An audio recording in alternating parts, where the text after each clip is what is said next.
Zig Ziglar. Inspiring true performance. A number of years ago, Laurie Majors, my executive assistant, got a phone call from a lady in Birmingham, Alabama. At the end of the conversation, she said, Zig, she said, I believe this woman thinks she's got an impossible problem, but I believe you can solve that problem with her in just a few minutes if you will spend that time with her. I said, well, Laurie, tell her to meet me backstage. I'll get there about 10 minutes early. My schedule was such that was about all I had.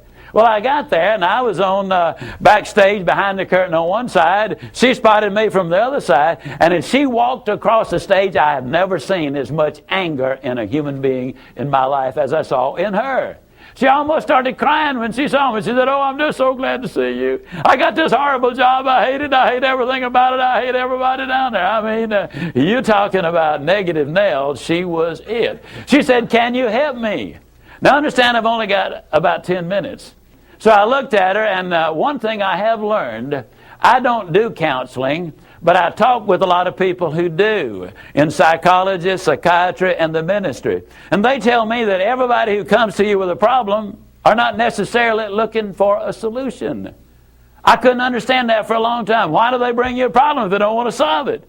Well, I can tell you why. They want to tell you about it, you about it, you about it, you about it, and you about it. And if you foul up the deal and solve the problem, they can't tell you again, you again. They want the attention that goes with the problem, and every company just about it has that kind of an individual. They want the attention that goes with griping and complaining. Well, I looked at the lady, and it wasn't unkindly, but firmly I said to her, yes, and you know, ma'am, I'm afraid your problem is about to get worse. She said, what do you mean? I said, I believe they're going to fire you. She was stunned. I couldn't have stunned her more if I'd hit her in the face with a bucket of ice water. She said, fire me? Why on earth would they fire me? The inflection in her voice clearly said, they're the bad guys, I'm the good guy. Why don't they fire them and keep me? Have you ever noticed that people who are the problem never recognize that they are? They're in complete denial. They think denial is just a river in Egypt. Why would they fire me? I said, ma'am, I don't believe there's a company in America big enough to contain this much poison in one small spot. Have you ever noticed that when somebody is about to lose something they've been complaining about, whether it's a car, a home, a mate, a job, or whatever, when all of a sudden it appears they're going to lose them, it takes on brand new value. She looked at me and said, well, what can I do? I said, do you really want to know? She said, yes, I do. That's the reason I came to see you. I came looking for help, but you sure haven't been any help so far. I said, well, ma'am, I've got an idea, and I will absolutely guarantee you it positively, definitely, absolutely will work if you will just do it. She said, I'll try anything within reason. I said, okay, when you get home tonight, all of your household tasks are complete. It's bedtime. Get off in a room right by yourself. Get a sheet of paper out, and at the top of it write, I like my job because. She interrupted me. She said, that'll be easy. I don't like nothing about that job. Don't like nothing about those people down there. And I said, well, just as a matter of curiosity, do you work there for benevolent reasons, or do they pay you for working there?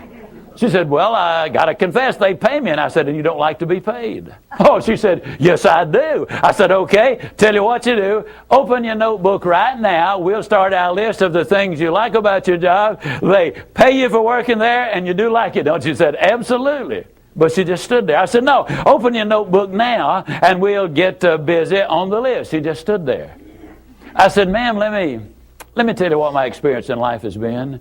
I've discovered that in 100% of the cases, no exceptions, people who won't take step number one never take step number two. You see, she had come to me with an impossible dream. Her dream was that nice Mr. Ziglar was going to solve all of her problems, and she would live happily ever after. Well, folks, I got news for you. I can't solve her problems. I can't solve your problems. But I will give you some steps that I'll absolutely, definitely, and positively will work for you, as it worked eventually for her. I said, well, ma'am, let me tell you something. Unless you're willing to take step number one right now, it's been nice talking with you. She angrily opened her notebook. Before we got through, there were 22 things she liked about her job. Not only did they pay her for working there, they paid her above average. She had 3 weeks vacation with pay. She had a retirement program. She was in on profit sharing. She had health insurance, life insurance, and accident insurance. She lived less than 10 minutes from home. She was in on management decisions. The company sent her to 3 seminars a year to be paid for. She had her own private office and parking place. 22 things that she liked about her job. Now I said, ma'am, when you get home tonight, everything is finished. Get off in a room right by yourself. Close the doors, change one word from I like my job to I love my job. Get in front of that mirror, and folks, I cannot say this strongly enough, but I'm going to try. The eyes are the windows of the soul. Look yourself in the eye, and with excitement and enthusiasm, say, I love my job because they pay me for working there. I love my job because they pay me above average for working there. I love my job because I have a wonderful insurance program. I love my job before every one of the statements. You will sleep better that night. You see, there's something hidden in what I'm saying to you now. When she says, I like my job, she's really saying, I'm grateful for my job. And of all of the emotions we can have, according to Hans Selye, the number one stress specialist in America, the healthiest of all human emotions is gratitude.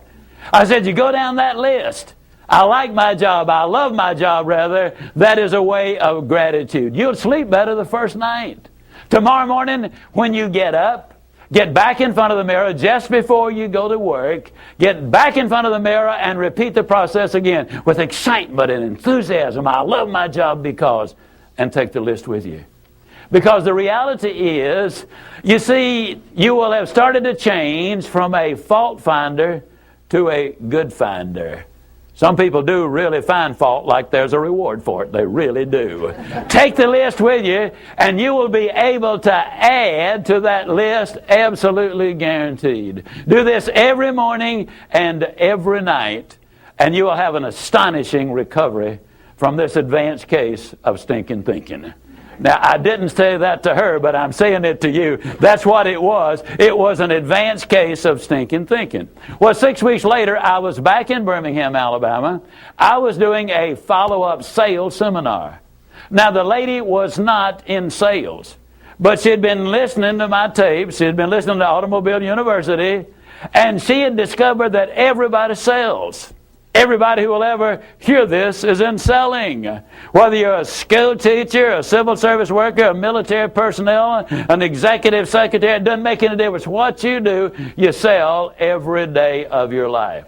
There she was at the sales seminar, seated on the front row, grinning so wide she could have eaten a banana sideways. I'm telling you, you're talking about somebody that was excited. She was turned on. I said, well, how you done?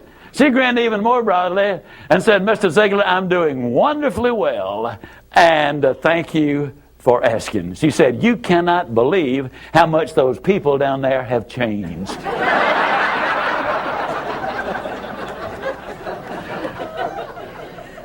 I got to lay it on the line, folks. You're not going to change anybody else till you change you. Everything really does begin with you. Now, you see, the unfortunate thing, this lady had been raised in a very negative environment. First, her parents had told her that she'd never amount to anything. They had said, you know, you're always late, you're always sloppy, why can't you be like your brother or your sister or whatever? When she got married, her husband had continued it, and so her self-talk had become completely negative. Everything that she said about herself was negative. Like Dad said, I'll never amount to anything. Or like my husband says, I can't do anything right. But when she started changing the input, then some radical changes took place. Zig Ziglar. Inspiring true performance.